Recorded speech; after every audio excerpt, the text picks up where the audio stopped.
Hello, my dear friends. Welcome once again to the political talk of this show, East West of G&E TV. Jack Chow's my name. East West is the show, trying to cover all the major issues. When I say major issues, I can't miss the election. Election is the major issue not only for the show, for the global village of this planet, right? So now, last show we had somebody on the right-hand side talking about his point of views or their point of views about the election and the situation of right now towards the election.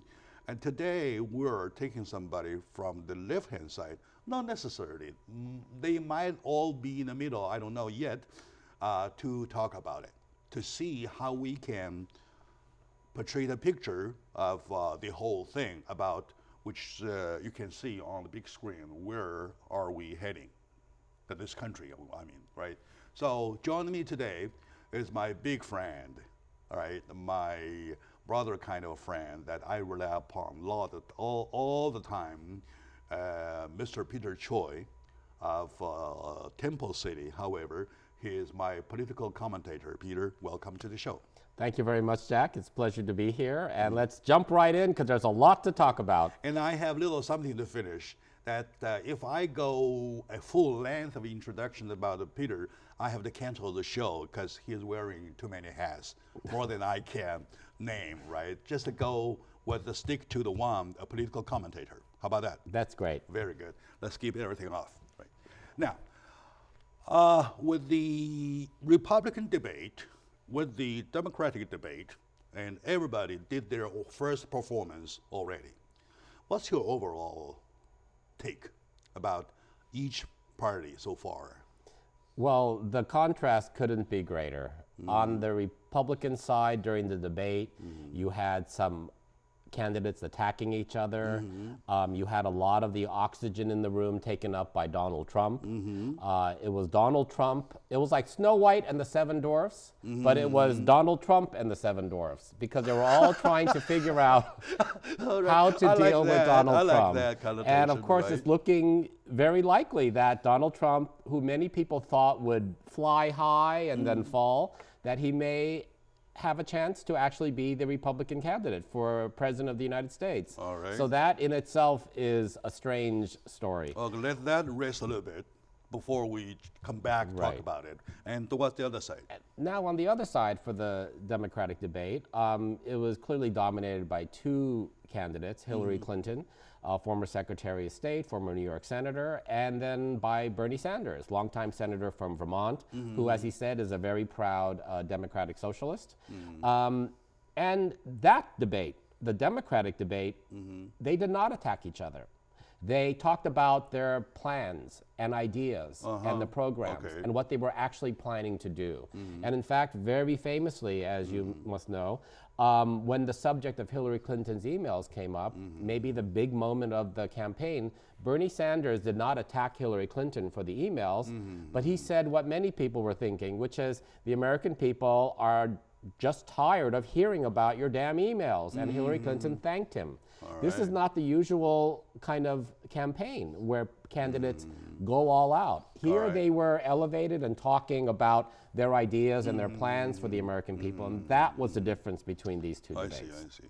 So, of course, there is lots of controversy talking about the two sides, both sides of the debate, though.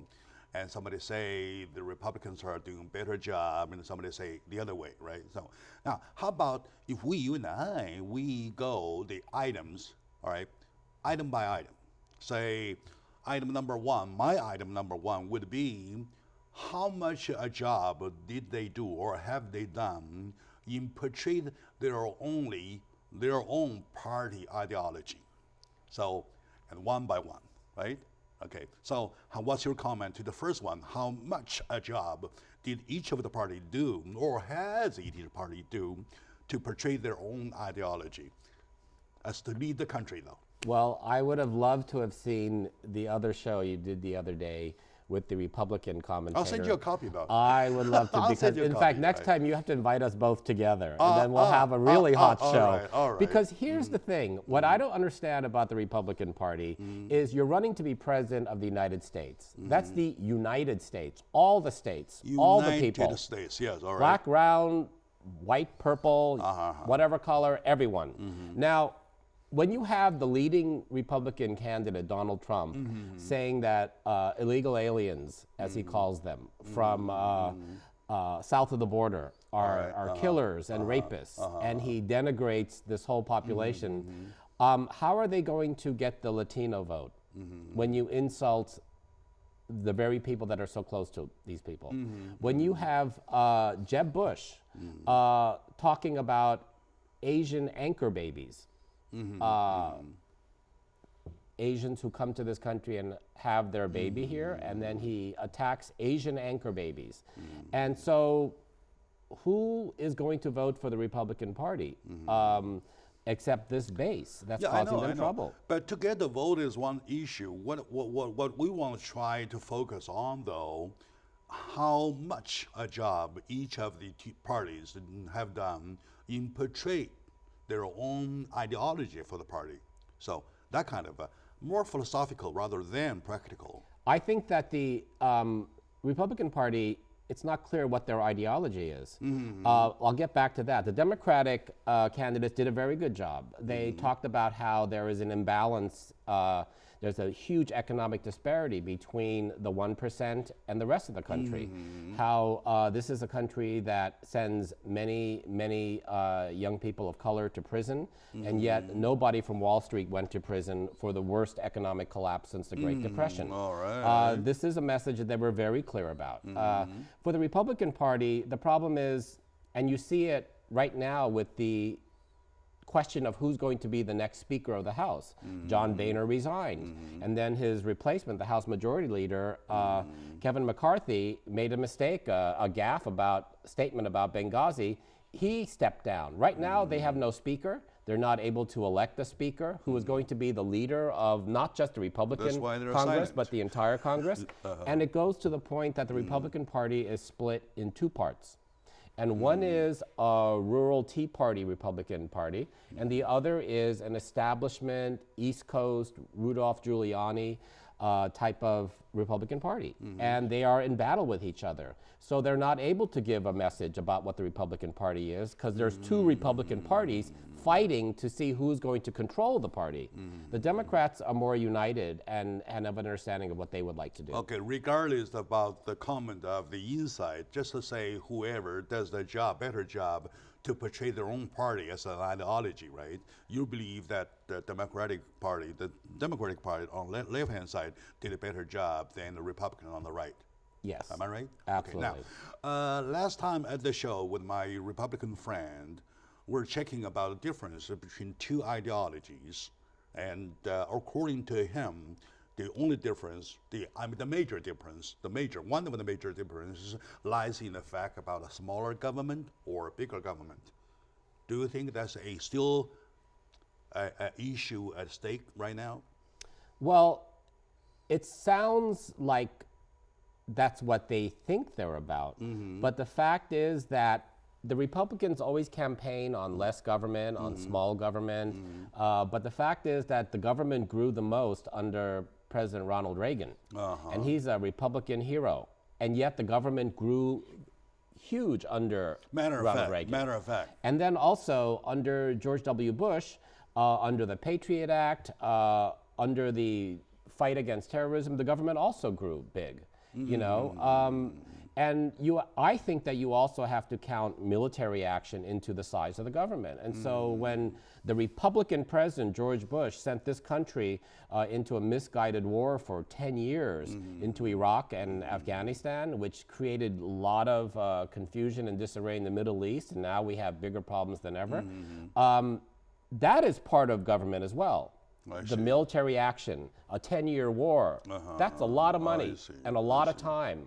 And it takes away the money and time from other issues that should be looked at. Instead, we were fighting a war for 10 years. So I don't know how the Republicans can say that they believe in less government when it has grown under Ronald Reagan and then it exploded during a 10-year war that the government is running.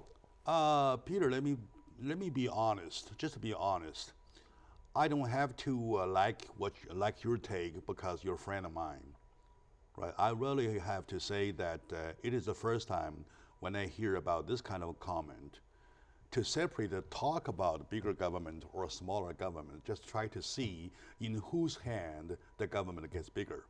Right. Right? So, well, it's convincing. I do see the government getting bigger because I came here to this country when Ronald Reagan was in the office, right? And then I see the next bigger move, when I say bigger, when both Bush were in office. So the 3 times I see the government got bigger. And I believe that's quite a comment. That's quite a comment. Call it not a comment, quite a fact. So call it that way. So for that, I like the fact. I'm not liking it because you're my friend. All right, so that wraps the first segment. How about that? All right, that was quick. My dear audience, today I'm with Mr. Peter Choi, a very famous political commentator, a sharp, very Harvard sharp, kind of like a think tank of mind, anyway, that I adore a lot. Not only he talks about that powerful statement, but the concept makes sense to me. That is the part that I get convinced, right?